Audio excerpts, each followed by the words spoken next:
O tema da noite de hoje, trazido pelo nosso irmão Marcos, doenças psicossomáticas, uma visão holística. Com a palavra, o nosso irmão Marcos. Bom, boa noite. Boa noite. Bom, para quem não me conhece, sou Marcos Paterra, tá? Faço parte do Movimento Espírita, também faço parte da AMPB, tá? Associação Médica Espírita. Fui convidado para fazer uma pequena palestra para vocês de um tema bem complexo. E eu vou procurar, na medida do tempo, deixar bem resumido e bem explicado para vocês o que vem a ser as doenças psicossomáticas numa visão holística, numa visão bem mais plena, mais ampla, e não somente a revisão médica. Estamos aqui no Centro Espírita, então vamos um pouquinho mais para frente, né? Então vamos começar pelo beabá. O que é a doença psicossomática? Vem do grego. Psique, que para algumas versões é mente, mas para a maioria é alma, e soma, corpo. Ou seja, doenças psicossomáticas, doenças da alma e corpo.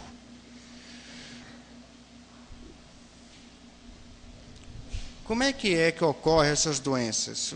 Como é que elas se manifestam? Quais são os seus sintomas? Bom, aqui eu reduzi a 3, tá? Para ficar bem mais fácil para vocês entenderem. Essas 3 maneiras de se manifestar as doenças psicossomáticas, elas podem agir isoladas ou juntas, tá? Ou adjacentes. A primeira delas, vamos imaginar, aí tem dores de estômago, dores de cabeça, tonturas, cólicas, provocada pelo estresse, pela depressão, pela estafa. Mas isso não é uma doença física.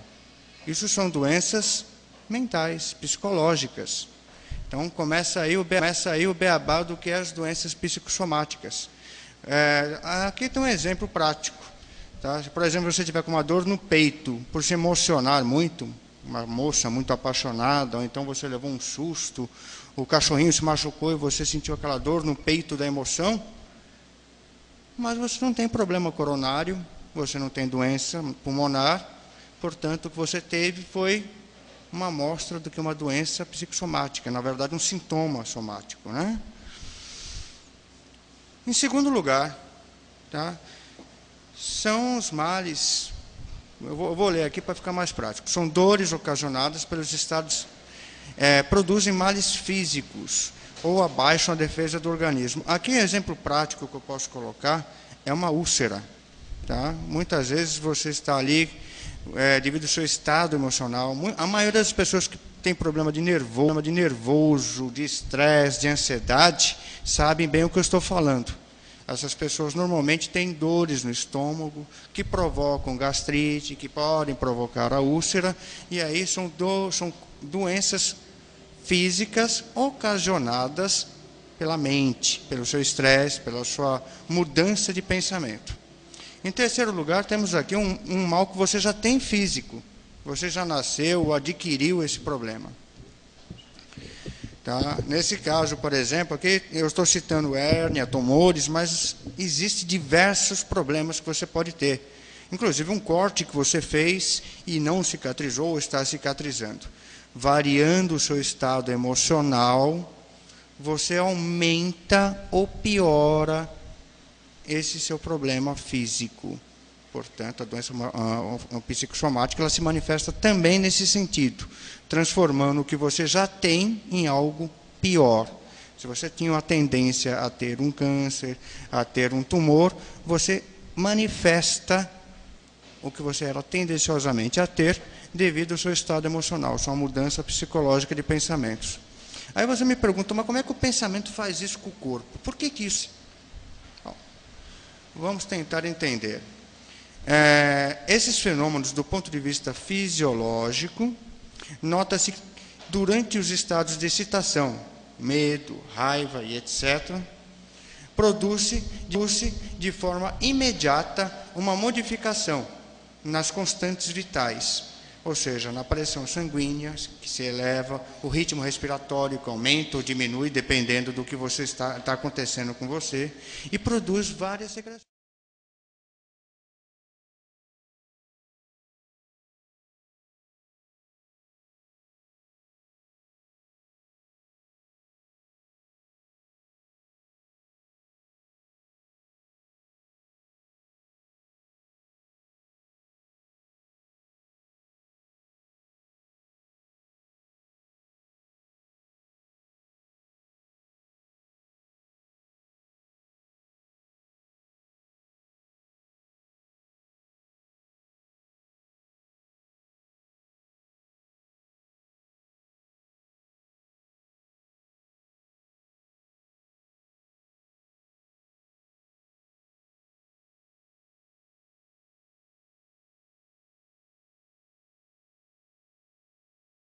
Devido a um efeito da homeostase, onde o seu corpo se adaptou ao local.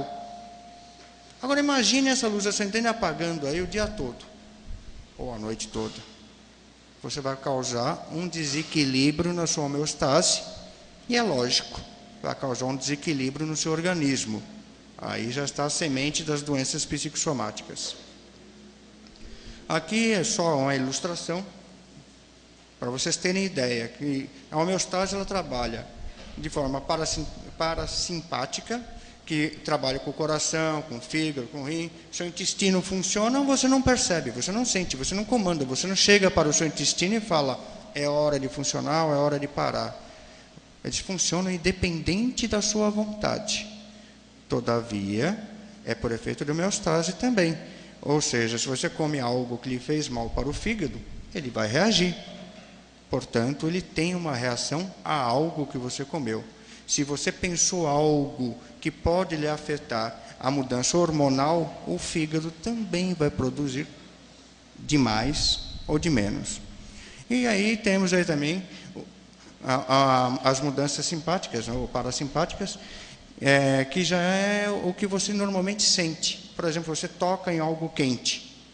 Quando você toca algo quente, você tem a mudança de temperatura no seu corpo. E seu cérebro avisa, está quente, é perigoso. Você tira a mão. Você sentiu dor, você percebeu que é perigo, você tirou a mão. Foram 3 reações em questões de segundos. Reações essas que mexeram com todo o seu corpo, até inclusive os órgãos vitais, como o coração. Vamos agora para a parte mais técnica, mas eu vou fazer bem coloquial, uma maneira bem simples, para que não haja problemas de entendimento. Esse senhor, Norberto Kepper, ele é um psicanalista de renome, muito conhecido no exterior, também agora está sendo conhecido no Brasil. E ele, conforme o senhor Norberto Kepper, ele nos diz o seguinte: as doenças já estão conosco desde que nascemos. Já estão ali no DNA. Todas as suas células já estão com aquele tipo de doença, tipo A, tipo B, tipo C, seja qual for. E segundo ele e suas pesquisas, o que modifica e se faz manifestar as doenças ou não é o seu estado emocional conforme o meio em que você vive. Ou seja, se você convive num lugar onde você, desde a criança, você aprendeu a tranquilidade, esteve sempre de bem com a vida, nunca teve problemas, e de repente você entra num local ou passa a viver de uma maneira que sai fora dessa vida que você sempre teve, que você sai fora daquele convívio calmo que você sempre teve, você fatalmente, segundo o Norberto Kepper, você vai ter doenças psicossomáticas ocasionadas devido à sua mudança de mentalidade, e ela defragou doenças que já estavam dentro do seu corpo, prontinhas ali para se manifestarem.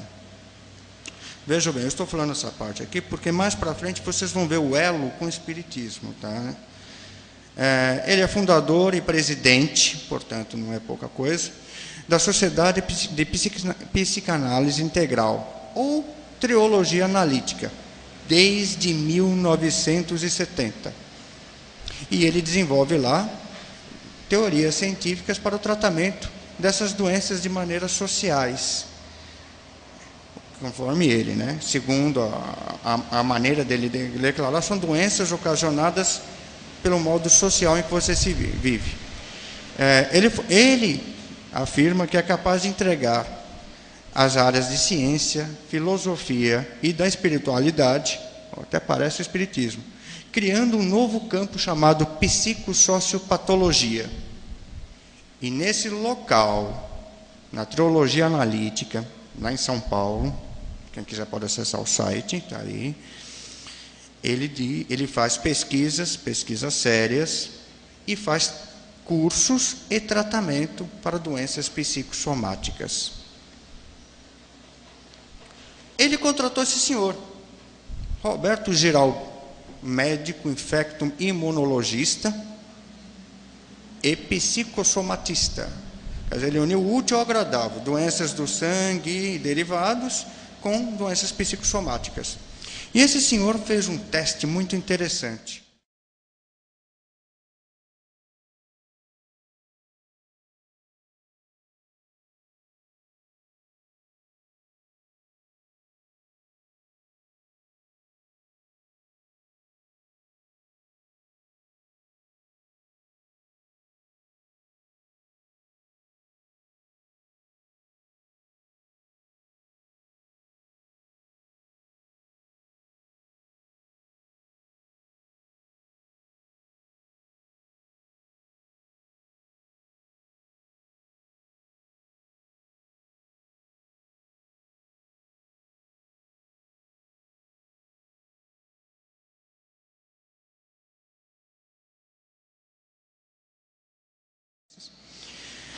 Um exemplo está aqui. Esse senhor, desse sangue que está aqui de amostra, era uma pessoa que estava passando por um momento de falecimento, de nervoso, de raiva, estava de briga com a vida, estava passando por um momento de muita raiva.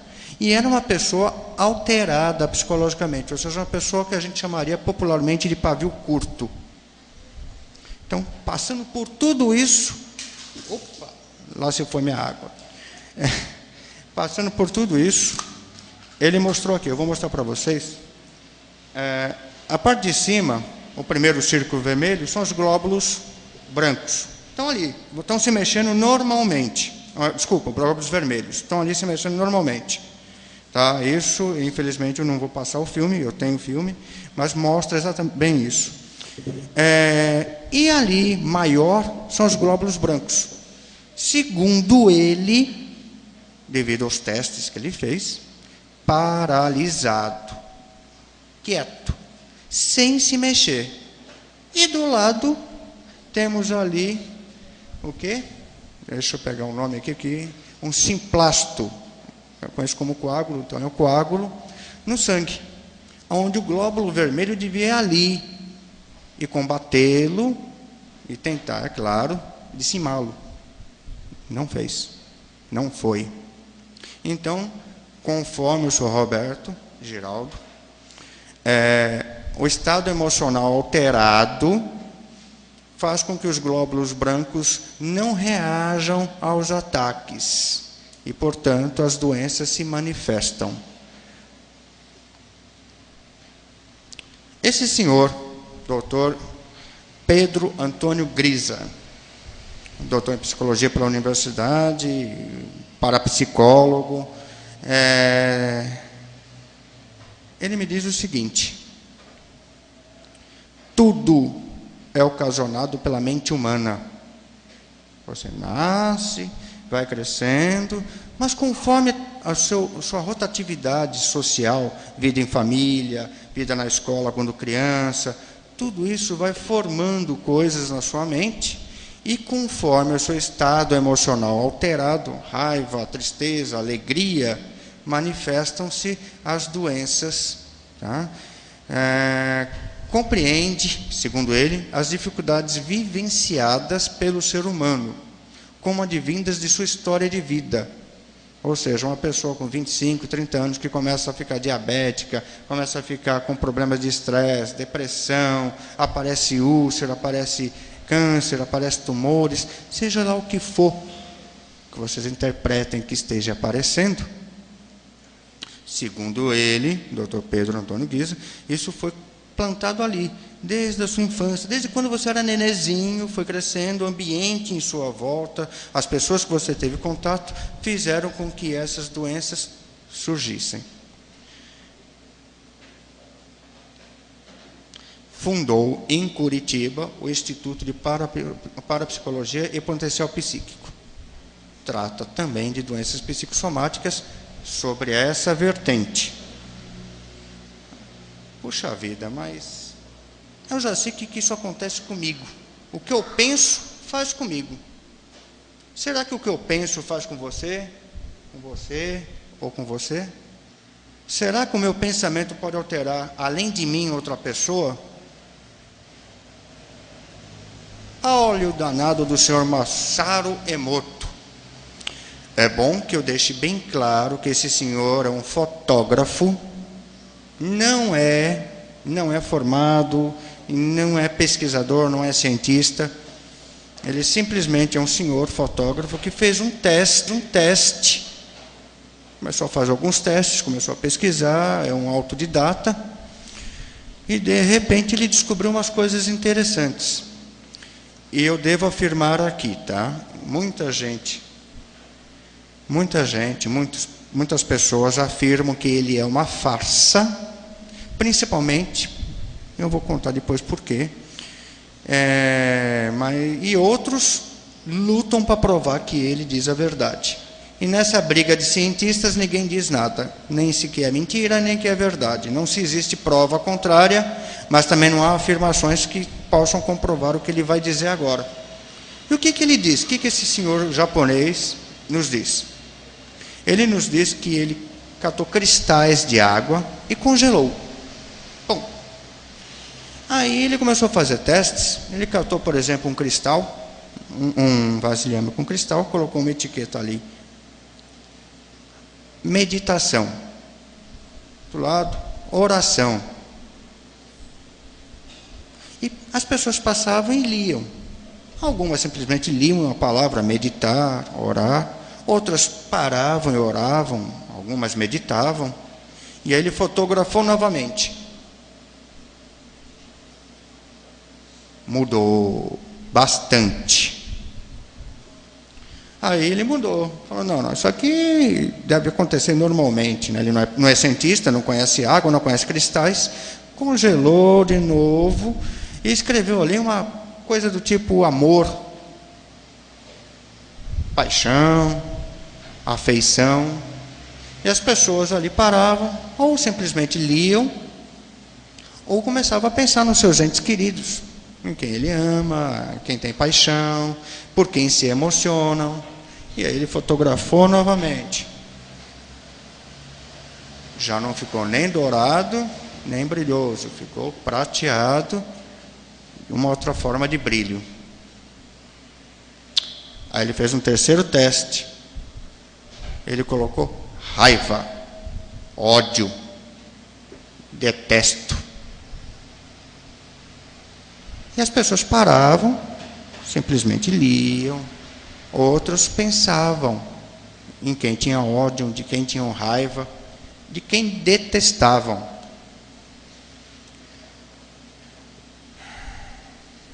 E agora? Houve uma terceira mudança, houve variação da forma pela terceira vez, e pode-se dizer que não ficou nada bonito. Por que são tão contrários ao Dr. Masaru Emoto? Primeiro, porque eu falei que ele não é um cientista. Portanto, os embasamentos dele são muito superficiais. E também porque, a partir do livro dele, Mensagens na Água, ele começou a ganhar dinheiro vendendo água, que segundo ele, as pessoas em volta de uma mesa colocavam a mão sobre a água, isso parece familiar, e pensavam positivamente, coisas boas, coisas harmônicas. E começou a vender a garrafinha dele, chamado, ironicamente, índigo. Aí é claro que a fama dele ficou um pouquinho alterada, no sentido de quem estava ganhando dinheiro com água que supostamente não é comprovada como benéfica. Pressões à parte dos cientistas, apoio à parte dos cientistas, está aí. Estão mostrando que, segundo Masaru Emoto, a mente humana interfere no outro. Por que interfere no outro? Por que eu estou falando isso? Ele fez isso com cristais de água. Vocês, qualquer um aqui, eu inclusive, tem mais de 70% de água no corpo. O planeta Terra tem quase 90% de água. Se eu altero um simples cristal, imagina toda a população desse mundo pensando coisa ruim. Bom,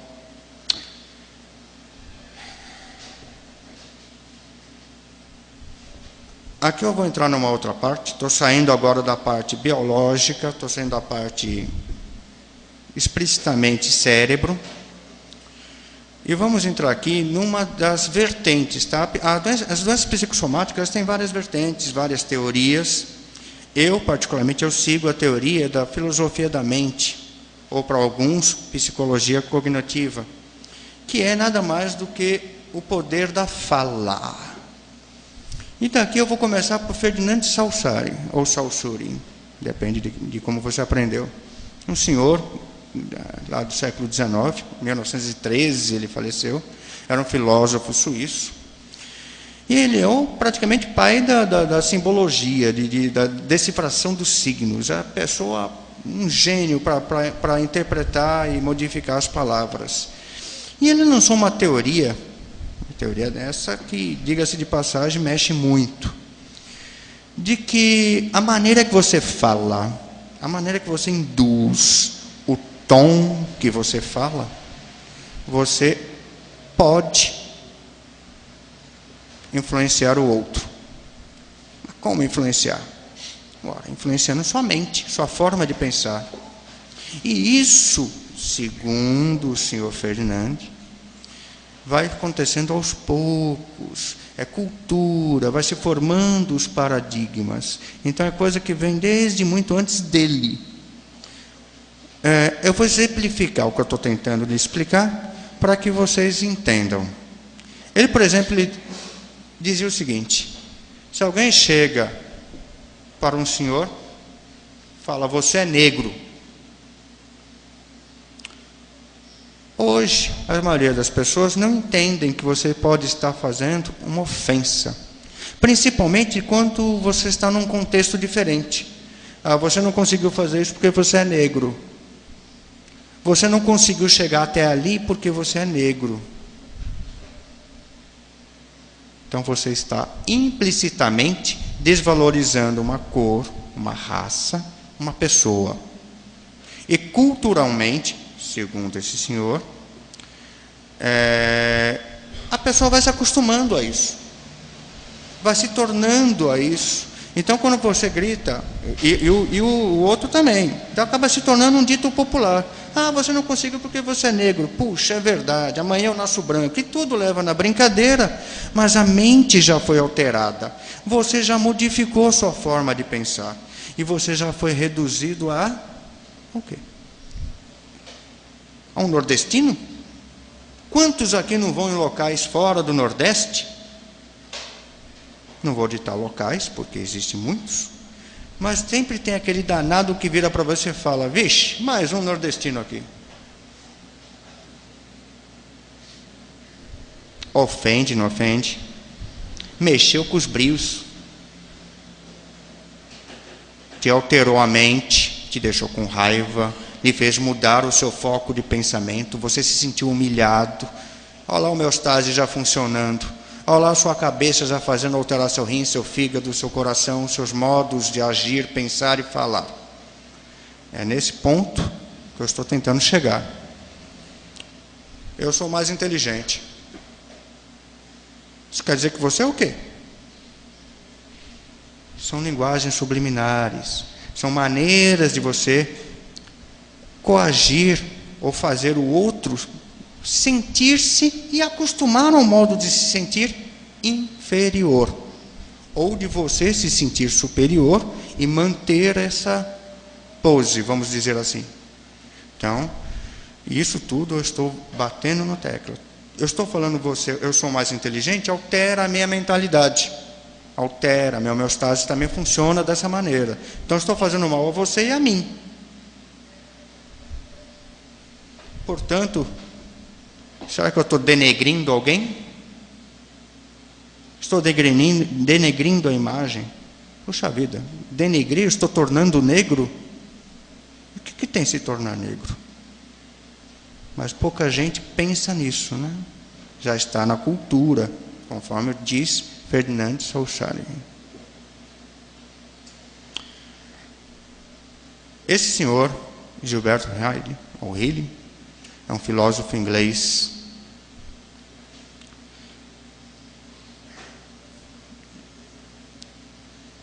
Bebe um pouquinho de água.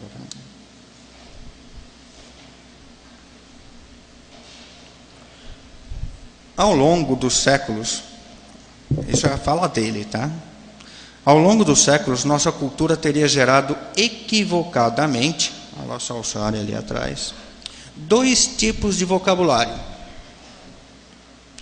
Um vocabulário físico, normal, e o outro vocabulário mental, palavras dele, vocabulário dele, uma maneira dele tocar no assunto.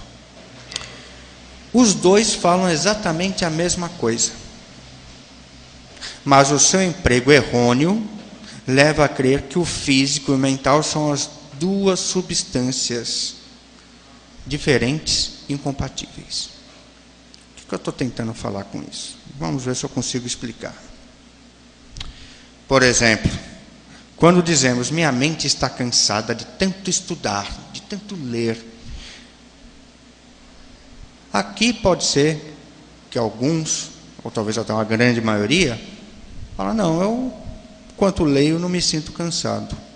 Mas tem muitos que ouviram o bisavô, o avô, o pai, o tio, a mãe, fazendo esse tipo de expressão, esse tipo de fala, e essa pessoa hoje, de modo de subconsciente ou inconsciente, interprete da maneira que queiram, quando começa a ler, sente-se cansado.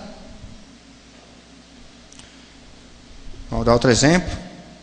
Esses pensamentos me causam dor de cabeça.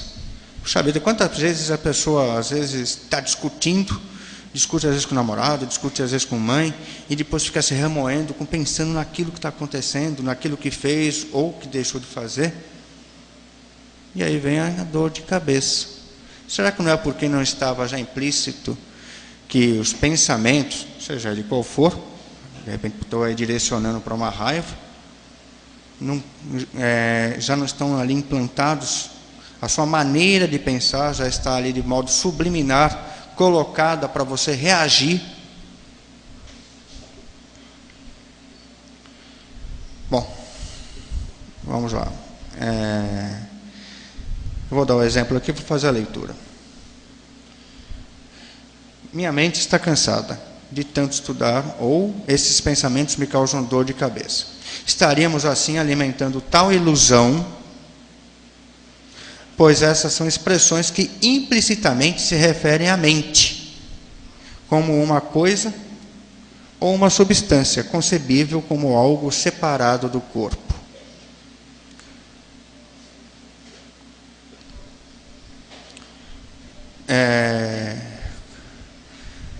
Tem aquele velho ditado que diz, se comer manga com leite, você vai ter dor de barriga e pode até morrer.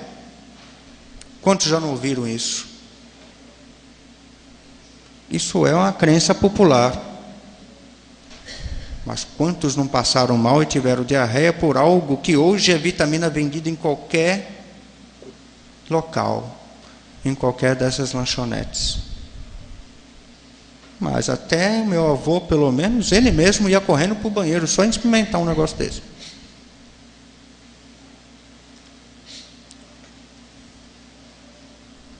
Esses dois aqui são uma peça-chave. Pierre Bourdieu, Jean-Claude Poisson.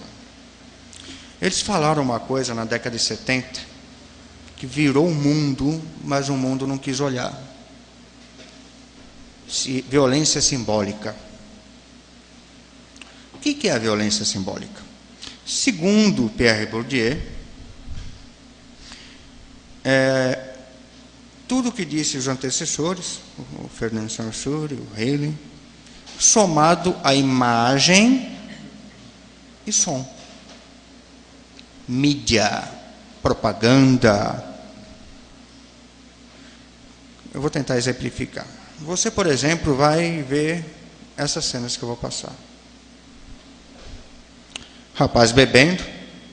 Graças a Deus hoje mudaram a propaganda, mas até pouco tempo estava: se beber, não dirija. E a propaganda da bebida. Se você falar se beber, não dirija, você está correto ou errado.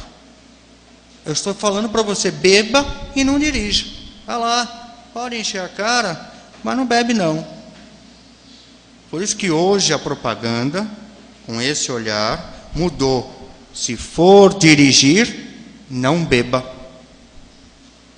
Você vê em muitas cenas de novela, filmes, já que nos comerciais foi proibido, cenas como essa. Crianças, jovens, crianças não vou faltar com a verdade, jovens, adolescentes, homens, senhores de idade, fumando. Segundo Bourdieu, é uma violência simbólica. Ele está lhe incentivando ao vício, está lhe alterando as emoções, fazendo com que você tenha vontade de experimentar, se você já não é do vício. Você sabe que o adolescente se envolve muito com isso. Aqui, ó, uma magrinha, jovem, se deliciando com 2 pedaços de pizza. Caramba, eu queria ser assim, viu? Mas tá difícil. Eu não consigo ficar magrinho assim. A gente sabe o que acontece, né? Cigarro, bebida e comer demais.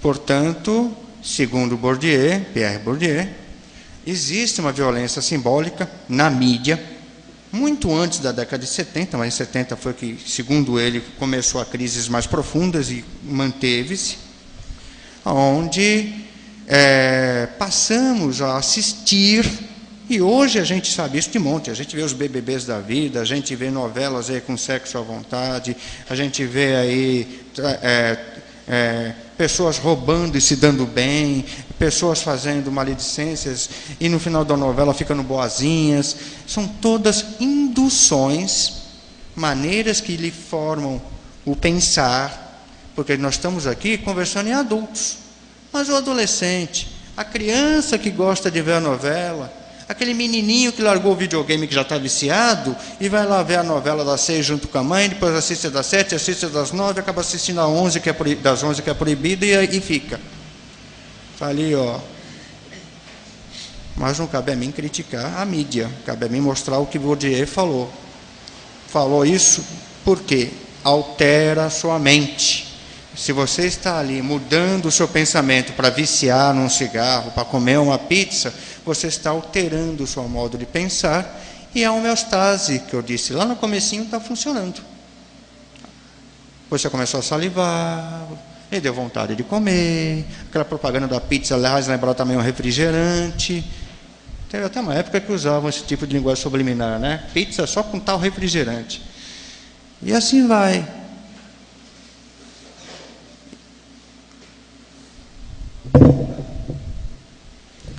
Bom, falei muito técnico agora, falei de cientista, falei de filósofos. Cadê o danado do espiritismo? Está aqui. dentro de tudo isso.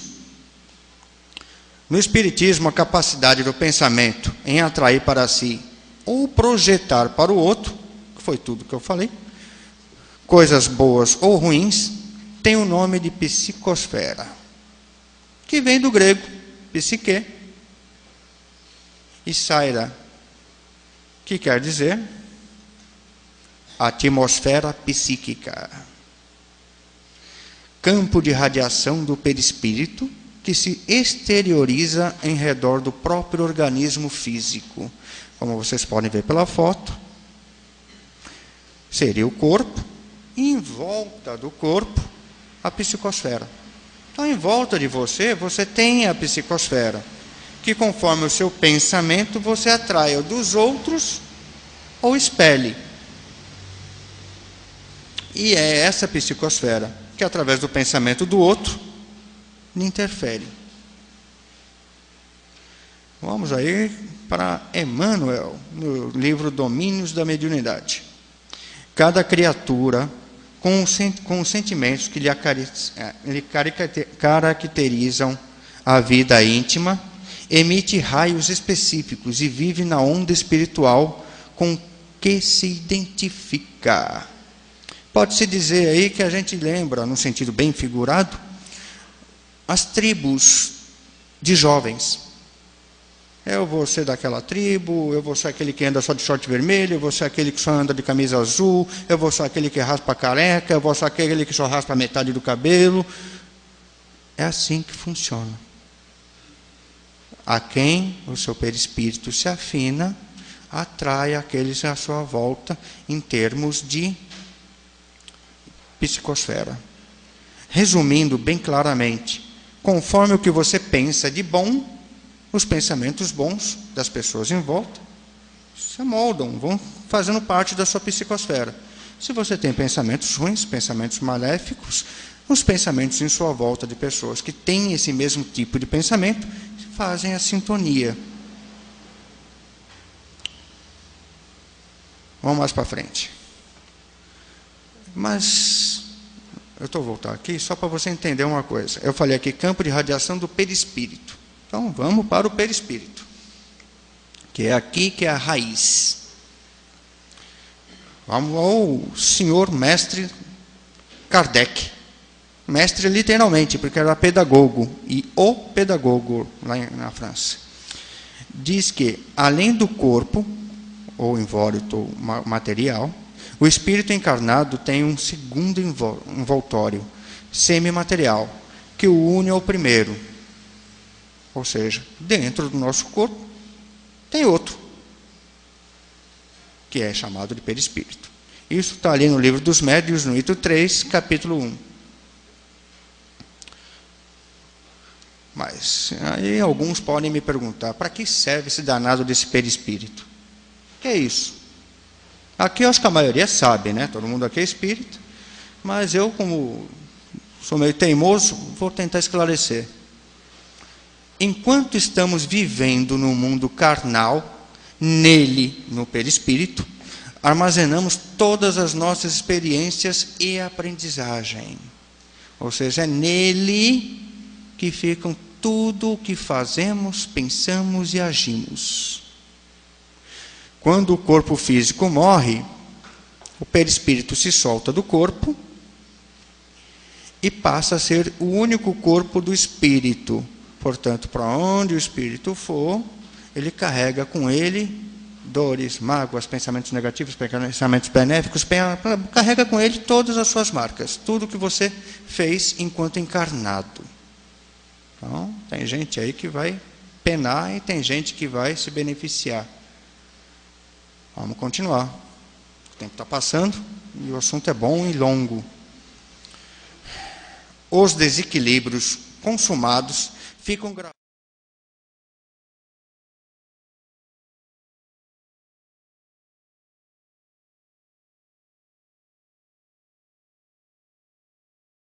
O seu perispírito é o mesmo. E, portanto, carrega nele as cicatrizes da outra vida. por leis naturais que representam a justiça divina, são matrizes espirituais. Portanto, é o que eu falei. Ali dentro está todo o seu HD, está toda a sua informação.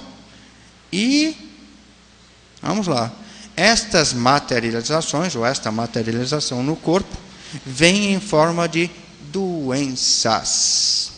Olha lá, o primeiro médico ali, o Sr. Kepler, falando que já está no DNA. Lembra que eu falei que eu estou falando no assunto? Porque eu iria falar mais para frente. Então, é nesse ponto que eu estou me referindo e projetando. Cada pensamento, emoção, sensação ou sentimento negativo, o perispírito absorve estas energias nocivas.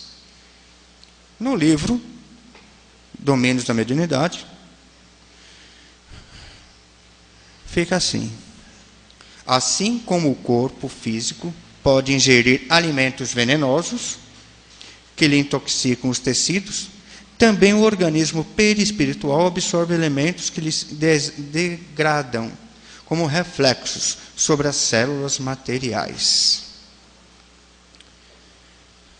Na primeira fala aqui, a cada pensamento, emoção, sensação, sentimento negativo, o perispírito absorve essas energias. Faz lembrar já aquele senhor que estava ali afirmando que tudo que a gente sofre durante toda a vida, desde criança, está ali, projetando para uma doença futura. Bom, eu coloquei esse desenho simbolizando a comunicação dos espíritos e mostrando que há uma comunicação entre o meu perispírito, ou o espírito do médium, com o perispírito do ser desencarnado. Todo mundo concorda com isso.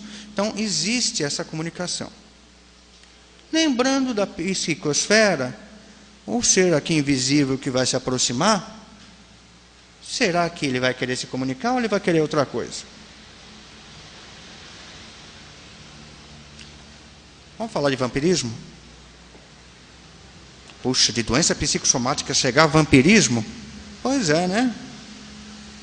Algumas doenças espirituais podem ocorrer em razão da atuação de espíritos obsessores que se ligam ao doente e o fazem sofrer.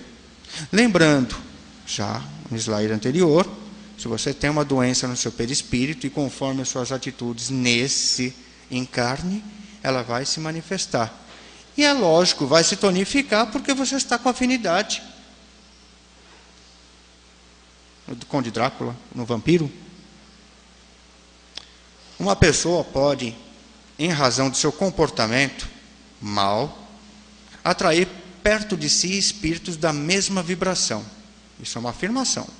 Por exemplo, uma pessoa que se entrega ao vício da bebida, atrai para ele a presença de espíritos que, enquanto encarnados, eram igualmente viciados. Puxa vida. E a bebida, será que não mexe com o fígado? Será que não mexe com os rins? Será que não lhe altera a mente e faz você começar a ter desarmonia no lar, na sua vida social? O transforma, há muitos que são transformados em pessoas que se tornam segregadas. Porque o álcool, vocês sabem, é uma doença na família. Se uma pessoa se vicia, a família toda fica doente. Seja no que for, no álcool ou qualquer outro tipo de vício. Mas vamos para frente que ainda tem gente. Acabam por se tornarem parceiros do vício. Esses seres invisíveis, esses obsessores, ou esses vampiros, chamem como quiser, são seus parceiros do vício. São eles que lhe influenciam, que lhe agradam para você pensar em ir abastecer o seu vício, bendito ou maldito. Não vou entrar em detalhes aqui. O doente ingere a bebida pelo prazer do beber. O espírito obsessor sente o prazer no hálito expelido pelo viciado. Eu conversei sobre isso com vocês, se alguém esteve aqui na minha última palestra, a respeito.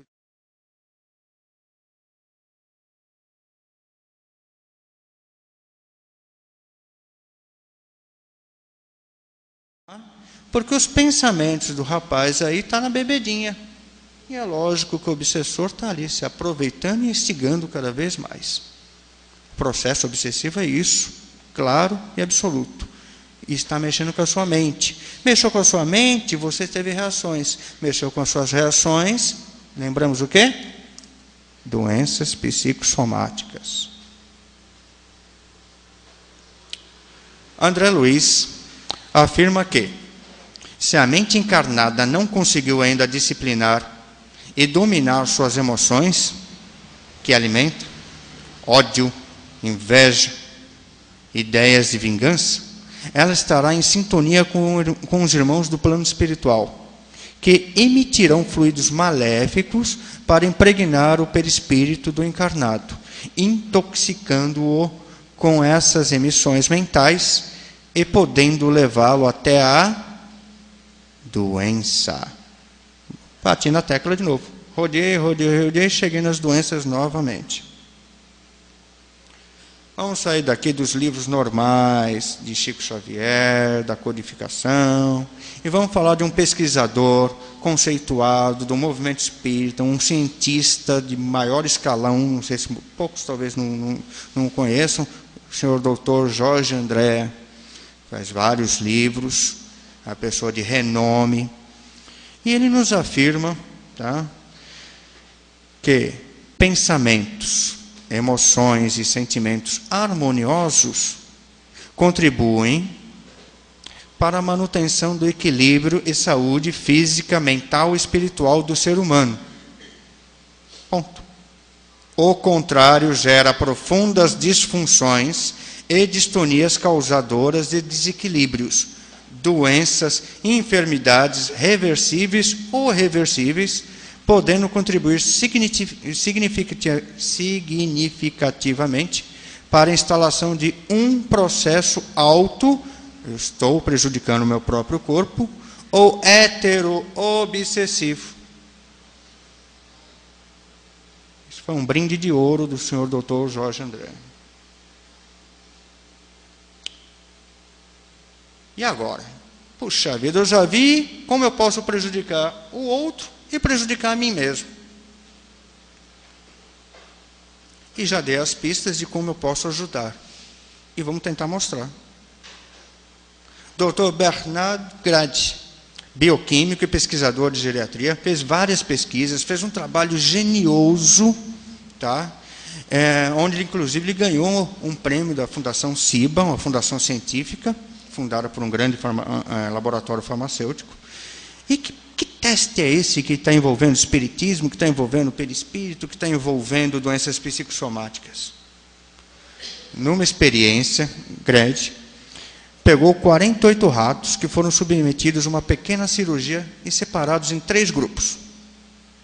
Um dos grupos foi tratado pelo famoso curador passista, coronel do exército húngaro, Oskar Stambany, que pegava os ratos durante 15 minutos de cada vez, durante 40 dias. Aí vocês podem falar, não, mas isso foi magnetismo, foi um passe. Foi projetado pela mente do danado do homem aí, do húngaro. Porque o passe nada mais é do que o projeto, porque você tem que estar em harmonia, para você dar um passe, para você passar o magnetismo, para você passar a energia, seja ela anímica, seja ela através do espírito, você tem que estar com a mente em bom estado, você tem que estar querendo ajudar o outro, senão não vai conseguir. Nos ratos pertencentes ao grupo tratado pelo curador, o processo de cicatrização das feridas eram significativamente mais rápidos. Em outras palavras, ele estava curando os ratinhos. Alguns podem chamar de magnetismo, outros podem afirmar que são os pensamentos. Para mim, é ambos. Um está vinculado ao outro. Vamos passar mais adiante. Agora, o ano passado, um estudo da USP, junto com a Unifesp, onde comprova que a energia liberada pelas mãos, passe, energia, pensamento, consegue curar qualquer tipo de mal-estar. Quando se fala mal-estar, não estamos falando em doenças perigosas, cortes, tumores. Estamos falando em mal-estares. Estou com dor de cabeça, estou com enjoo, estou me sentindo mal, estou angustiado. Doenças mentais. O trabalho foi elaborado devido às técnicas manuais já conhecidas na sociedade. Nesse caso, foi o rei, utilizada pela Igreja Messiânica do Brasil. E nada mais é que um passe à maneira deles. Tem as suas diferenças, vamos respeitar as suas diferenças, mas nada mais é que um passe.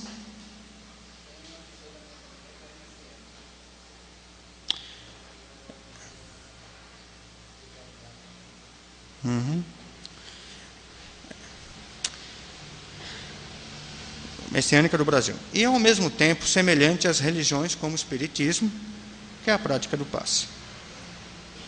Esse senhor Ricardo Monese, diga-se de passagem, eu não vou ficar falando muito, porque eu não vou perder tempo, mas ele também fez teste com ratos, igual ao anterior, e igual ao anterior ele deu certo. Foi por isso que ele começou a fazer esses testes com humanos. Bom, eu vou agilizar um pouco mais rápido, porque o tempo urge. Um estudo publicado em fevereiro de 2011 pela revista de Psiquiatria e Neuroimagem sugere que meditar ou orar por apenas 30 minutos por dia durante 8 semanas podem aumentar a densidade, ou melhor, ele está afirmando, pode aumentar a densidade da massa cinzenta e as regiões do cérebro, associada à memória, estresse e empatia. Ou seja, você fez um pensamento relaxante, pensou em coisas boas, fez uma meditação harmoniosa, tu melhorou teu estresse e melhorou sua memória. 30 minutos por dia. Nessa mesma revista, informa os benefícios da meditação em estado da prece. Regula o ritmo respiratório e o ritmo cardíaco. Isso é uma oração, hein? Aumenta o fluxo de sangue das células, reduz o nível do hormônio cortisol, do hormônio cortisol, principal responsável pela morte dos neurônios, porque você sabe que vocês já nascem e a partir de uma certa idade seus neurônios já começam a se atrofiar, vão morrendo. Você começa a dar um break nisso daí. Permite níveis profundos de relaxamento e bem-estar. Excelente terapia para pessoas com pressão alta. Reduz muito a ansiedade e o estresse. Estima-se que 50% de todas as doenças são devido ao alto nível de estresse. Estou finalizando já. Dr. Jeff Levin. Esse senhor, ele fez vários testes, produziu diversas pesquisas, não foram poucas, não. Tá? Lá na Carolina do Norte, na Universidade do Texas, na Universidade de Michigan, onde ele tentou e provou a correlação entre religião e saúde.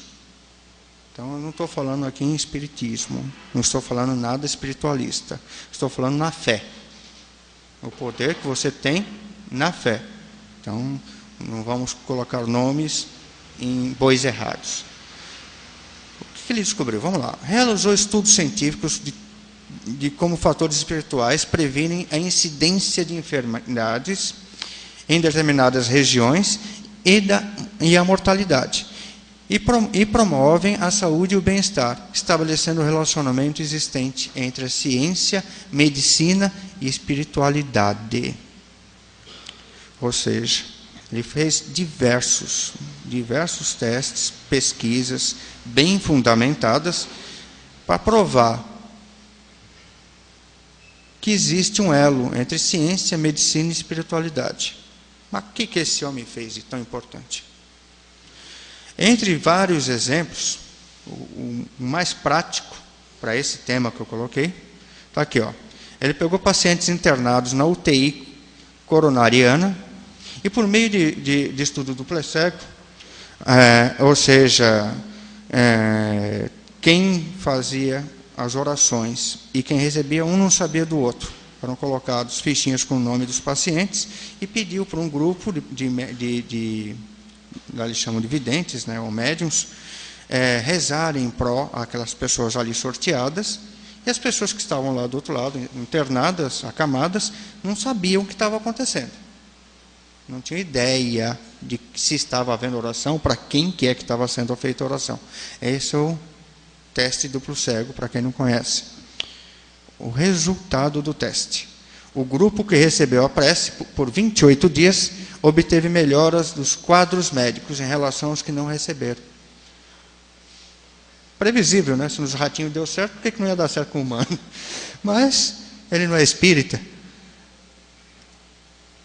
Perguntado a ele se isso foi o poder do médium, se foram os espíritos, ele respondeu: pessoalmente nunca pesquisei sobre médiums, mas tenho uma posição a respeito. Acredito, vejam bem que ele é bem cético, por isso que é mais confiável ainda a pesquisa dele. Acredito que quando se trata de orações, cura pelas mãos, ou energia, ou qualquer outra forma sutil de terapia, ou seja, ele já aplica o nome terapia, bioenergética, ou relativa à consciência, cérebro, todos os elementos da interação curativa podem ser importantes.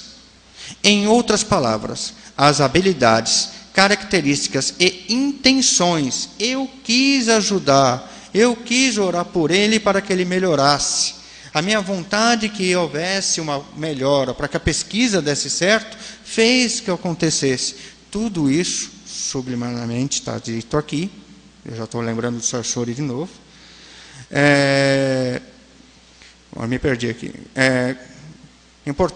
Podem ser importantes. Em outras palavras, as habilidades caracterizadas em intenções de cura, o método da cura e as crenças do paciente, ou seja, a maneira como você projetou seus pensamentos, como você fez suas orações.